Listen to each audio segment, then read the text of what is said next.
Alhamdulillah, mulai dari jam 8 lebih Pelunggum Tiang memulai pengecoran pertama niki sebagai wujud nyata pengamalan daripada firman Allah Subhanahu wa taala yang memerintahkan kepada tiang pelunggum sebagai orang beriman dengan kita berjihad.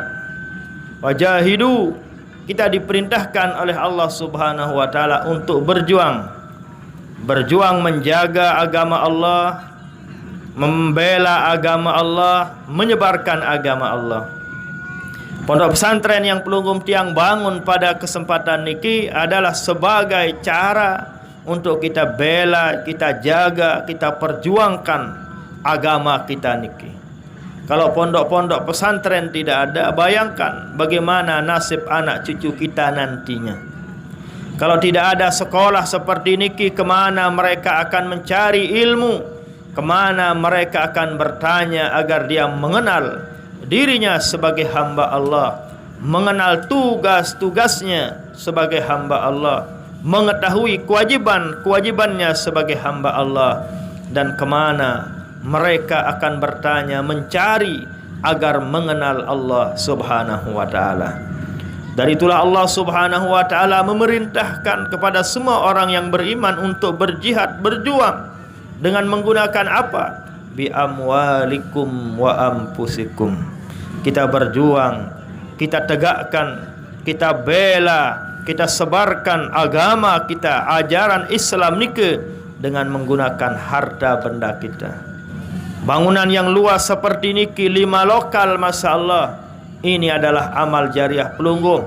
Ada yang beramal dengan semen, ada yang beramal dengan batu, ada yang beramal dengan pasir, ada yang beramal dengan uang, berbagai macam. Tatkala nikah semua kita tidak mampu berupa amwal, maka ada alternatif yang kedua, yaitu dengan menggunakan ampus, dengan menggunakan tenaga, dengan menggunakan kekuatan seperti Nabi yang pelungguh melakukan pada malam mangkin niki. Mudah-mudahan apa yang kita lakukan pada malam mangkin niki, mudah-mudahan sebagai syafaat, mudah-mudahan sebagai bekal, mudah-mudahan sebagai pembela tiang pelungguh nanti setelah meninggalkan dunia niki. Hadirin jamaah yang dirahmati Allah Subhanahu wa taala. Rasul sallallahu alaihi wasallam telah menjanjikan kepada pelunggum tiang sebagai umatnya, innamal mu'minuna yastazilluna yaumal qiyamah tahta sadaqatihim. Nanti di hari kiamat yang akan menaungi pelunggum-pelunggum sami adalah sedekah yang pernah pelunggum tiang perbuat semasa hayat di atas dunia. Seperti yang sudah tiang kami sampaikan tadi, bersedekah nika bisa dengan harta, bisa juga dengan tenaga. Tapi pelungguh-pelungguh nikilah yang luar biasa. Bukan hanya pelungguh beramal bersedekah hanya dengan tenaga, tapi pelungguh sudah mengawali bersedekah, beramal jariah dengan harta benda. Andaikan pelungguh hanya beramal dengan harta benda, napi yang pelungguh melakukan pada malam mangkin niki. Tapi atas dasar pelungguh sudah beramal mengimpakkan harta benda pelungguh. Sebab itulah arak pelungguh gawe gotong royongan elek malam mangkin niki. Dari itulah selalu kita mengharap dan berdoa kepada Allah Subhanahu wa ta'ala. Mudahan apa yang kita lakukan pada malam hari niki adalah sebagai saksi yang akan menjawab, sebagai saksi yang akan membela pelungguh tiang nanti di akhirat.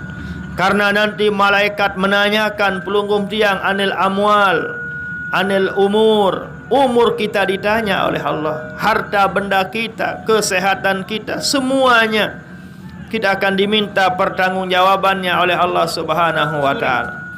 Wah, kebeng umur 60 tahun, 70 tahun, apa tom kadu umur manik Allah yang diwakili oleh malaikat. Pelunggum akan ditanya nanti. Kalau pelunggum sudah gotong royong, jawab aja, umur kaji Allah Ta'ala gotong royong doang, gawe kelik pondok pesantren. Nikalah jawaban pelunggum nantinya. Anil amwal juga, dari harta benda pelonggom diberikan oleh Allah sekian puluh juta, sekian ratus juta.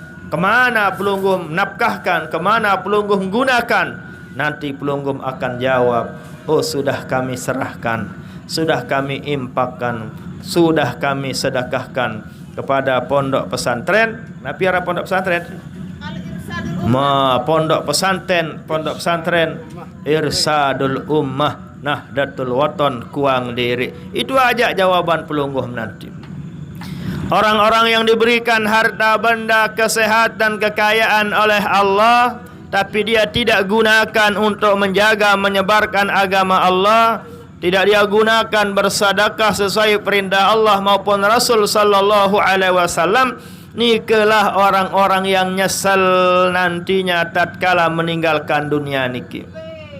Di dalam Al-Quran telah dijelaskan oleh Allah Subhanahu wa ta'ala penyesalan orang-orang yang beriman yang tidak menafkahkan harta benda tenaganya untuk berjuang di agama Allah Subhanahu wa ta'ala.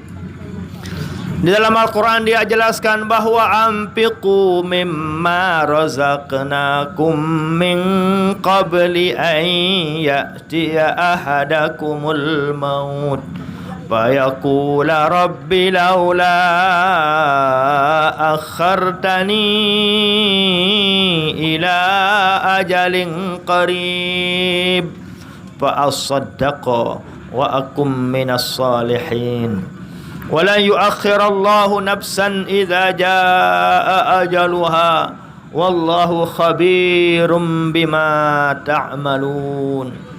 Apa makna ayat ni? Allah memerintahkan anfiqu, silahkan kalian nafkahkan, sedekahkan, gunakan untuk berjuang di agama Allah, membuat pondok pesantren, membuat madrasah, membuat tempat-tempat pengajian, majlis taklim dan lain sebagainya. Min qabli an ya'tiya ahadakumul maut, sebelum maut menjemputmu. Nasihat firman Allah Subhanahu wa taala dalam Al-Qur'an. Apabila orang ni tidak amalkan perintah Allah dalam Al-Quran, nanti di dalam kubur dia akan minta, mohon, berdoa kepada Allah, akhartani ila ajalin qarib. Ya Allah kaji nunas, akhirkan umur kami ya Allah. Kembalikanlah kami ke dunia sekalipun sekejap ya Allah.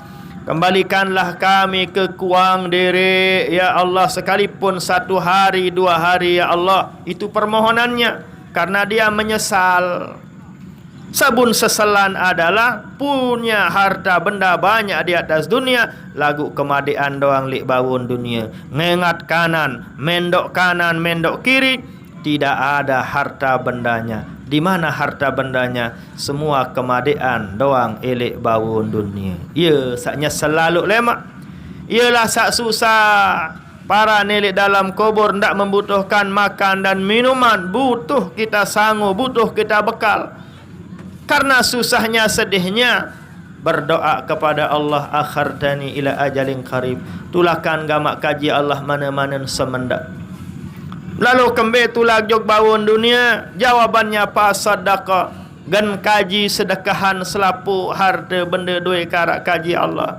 Luwe harta benda kami di atas dunia, lau kemadian doang ya Allah. Tulakan kaji jog bawun dunia mana-mana sejelo, ya kak gan kaji sedekahan selapun ya Allah. Wa akum minas salihin, dan kami akan menjadi orang yang saleh, menjadi orang yang bertaubat ya Allah.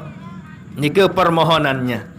Akhirnya singkat cerita, dua permohonan nikah dijawab oleh Allah Subhanahu wa taala.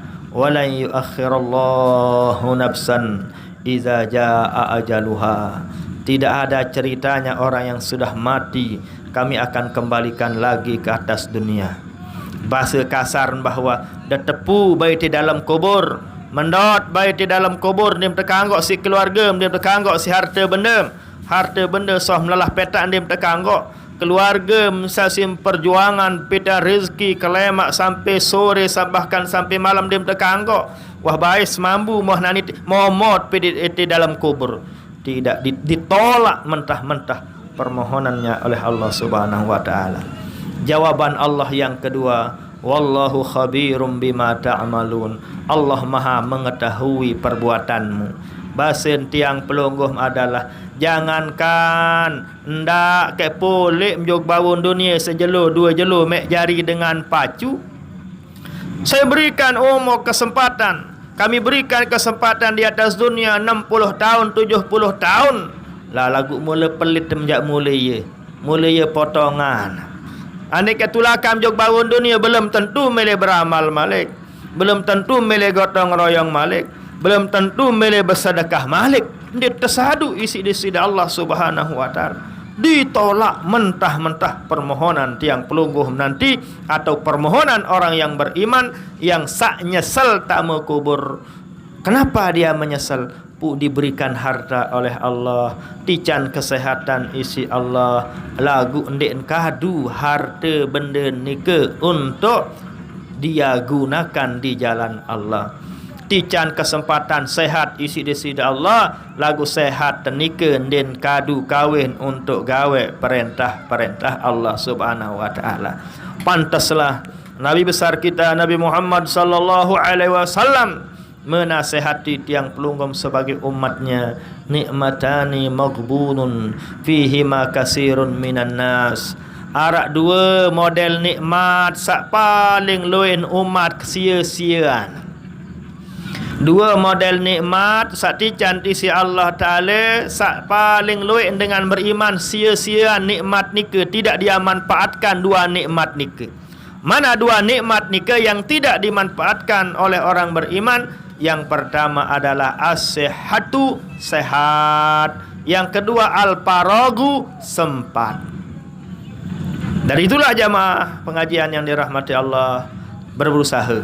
Ndak terbaik sia-siaan sehat tenika, ndak terbaik sia-siaan sempat tenika. Mumpung pelunggum diberikan kesehatan, silahkan pelungguh menggunakan kesehatan niki untuk melaksanakan perintah Allah seperti pada malam mangkin niki. Sehat yang sempat yang diberikan oleh Allah, silahkan tiang pelungguh gunakan untuk memperbanyak bekal yang kita akan bawa menghadap kehadirat Allah Subhanahu wa taala. Syukurlah, alhamdulillah, wajib tiang pelungguh bersyukur atas adanya pondok pesantren Irsadul Ummah Nahdlatul Watan Kuang Derek niki. Dengan adanya pondok pesantren niki berarti sebagai bank akhirat bagi pelungguh-pelungguh yang sudah beramal, yang sudah bersedekah dengan hartanya maupun tenaganya, berarti sudah pelungguh menabung di tempat niki, tinggal pelungguh ambil nantinya. Tinggal pelungguh gesek pakai ATM pelungguh, tinggal pelungguh mohon kehadirat Allah secukup, sekedar mengangan-angan, sekedar desere, sekedar demelet doang. Napi yang pelunggum inginkan langsung akan diberikan oleh Allah Subhanahu wa ta'ala. InsyaAllah dalam waktu beberapa bulan, beberapa tahun, pondok pesantren kita niki sangat membutuhkan tenaga, sangat membutuhkan biaya, sangat membutuhkan juga yang namanya doa dari pelungguh tiang sebagai jamaah yang ada di tempat niki. Mudah-mudahan apa yang tiang sampaikan pada kesempatan niki ada manfaatnya dan ada barokahnya. Dan mudah-mudahan tiang pelungguh yang selalu hadir, selalu diberikan kesehatan, dimurahkan rezeki oleh Allah Subhanahu wa taala, dipanjarkan umur sehat wal afiat fi taatillah, diberikan rezeki yang melimpah ruah, dan mudah-mudahan kita nantinya bersama bisa menunaikan haji dan umrah, dan mudah-mudahan kita semua mati dalam husnul khatimah dengan berkat Al-Fatihah.